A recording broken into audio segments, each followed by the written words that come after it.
Hi, my name is Malinda Euell, and I am trained in counseling psychology.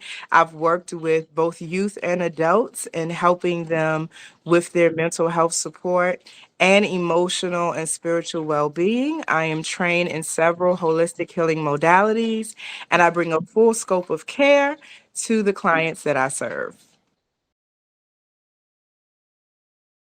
So I have been inspired to help people my entire life. Literally, I was the kid that was rallying all the kids in my neighborhood together.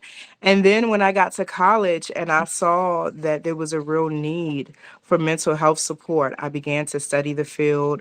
And all of my life, literally, I have positioned myself and my skill set to help my community. I want to make it better.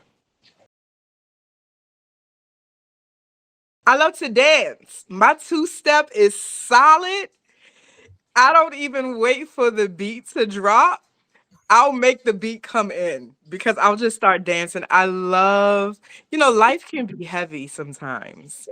And I feel like what's the point of being here if you're not gonna laugh, if you don't, play as much as you work. So I love to two-step. Yes, I absolutely love the British Virgin Islands. I go to Totola. I'll fly into St. Thomas, I hop on a ferry, go over to Totola, and my sister who lives there, who lets me come and visit and stay for a while, she will be looking for me. I will hop on the back of the truck and be at the beach across the island. I love the sun and the water. Yes, and so my specialty is really in cognitive behavioral therapies, but I also expand that scope because of my certifications and training in integrative medicine. I'm a bridge for clients who are looking for broader approaches to being well. And so I'm also well versed in alternative medicine therapies for mental and emotional health. I have a whole network of partners that provide modalities like acupuncture, Reiki.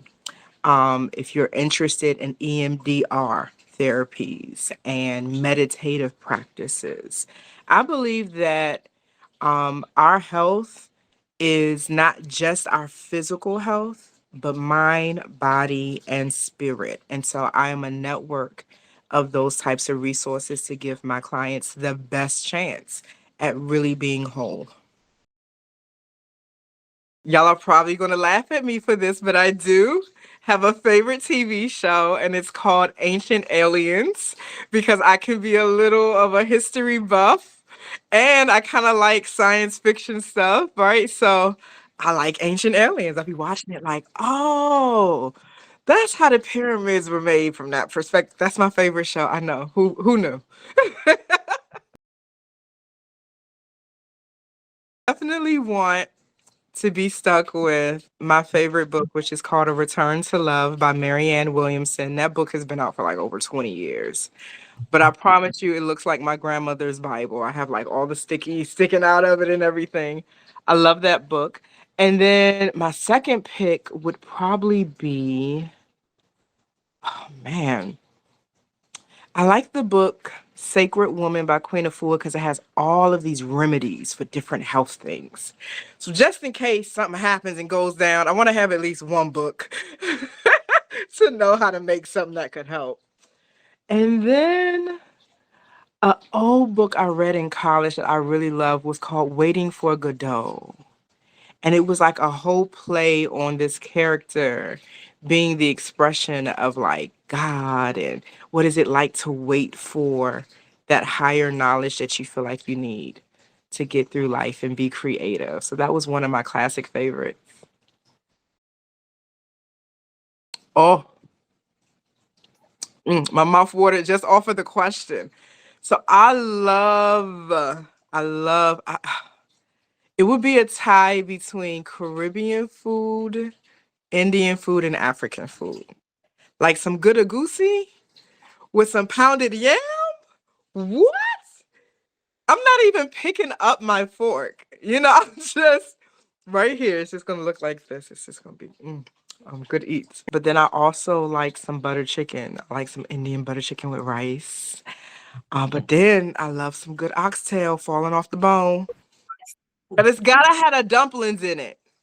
It's gotta have the dumplings in the sauce so that when I pick up the bone and it drops off, then I can scoop up the dumpling in the sauce and the rice. See, all you had to do was ask me about food and I just lit right on up.